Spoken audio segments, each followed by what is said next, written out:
Hello student, how are you? Welcome back to online classes by Sunrise School. बेटा, आपका जो second lesson है इसका एसएस का, वो है आपका from trade to territory the company establishment power.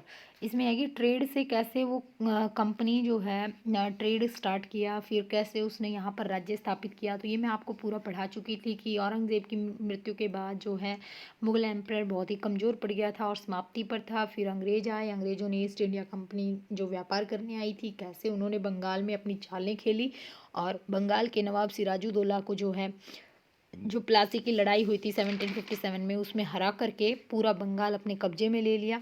और उसको हराया क्योंकि उसका जो सेनापति था मीर जाफ़र, उसको मिला लिया अपनी साइड और फिर अपनी हाथ की कठपुतली बनाकर उसको राजा बना दिया। और इस तरह से अंग्रेज़ों ने बंगाल पर कब्जा कर लिया। धीरे धीरे ये इनका साम्राज्य बढ़ता रहा और पूरे भारत पर अंग्रेज़ों का कब्जा हो गया। तो ये लेसन पूरा आपका इसी के ऊपर है। तो आज आपको इसके टेक्सचुअल क्वेश्चन करने हैं और ये जो एक्सरसाइज दी है ये करनी है।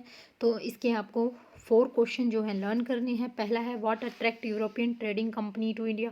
क्या अट्रैक्ट करता था? अट्रैक्ट होता है आकर्षित करना। क्या आकर्षित करता था भारत में व्यापार करने के लिए विदेशी जो यूरोपीय लोग थे उनको? एक तो हमारे यहाँ का जो कॉटन था वो बहुत प्रसिद्ध था वहाँ पर। सेकंड, हमारे यहाँ जो मसाले होते थे वो बहुत ज़्यादा पसंद किए जाते थे। तो इस कारण से जो यूरोप के लोग थे वो ज़्यादा हमारी तरफ अट्रैक्ट होते थे, हमारे इंडिया के यहाँ आकर के व्यापार करते थे। सेकंड पूछा गया है कि what were the area of conflict between Bengal nawab and East India Company. Bengal के जो नवाब थे उनके बीच में और ईस्ट इंडिया कंपनी के बीच में क्या क्या टकरारें थी।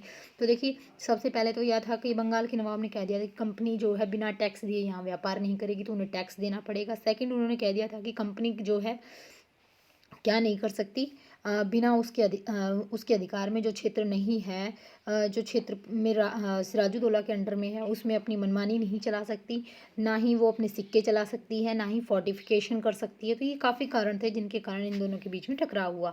जो थर्ड क्वेश्चन है आपका उसमें पूछा गया है कि दीवानी बेनिफिट क्या हुआ ईस्ट इंडिया कंपनी को।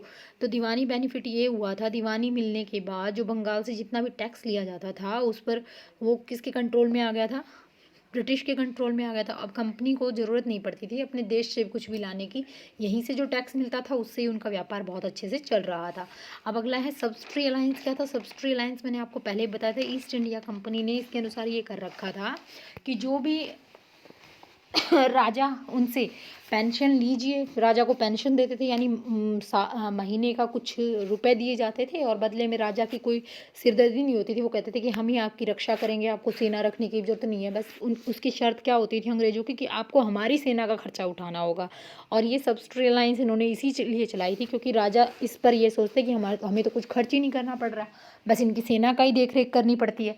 तो उससे ही वो क्या करते, उस सेना को वहीं रख करके उस राज्य को कब्जा लेते थे।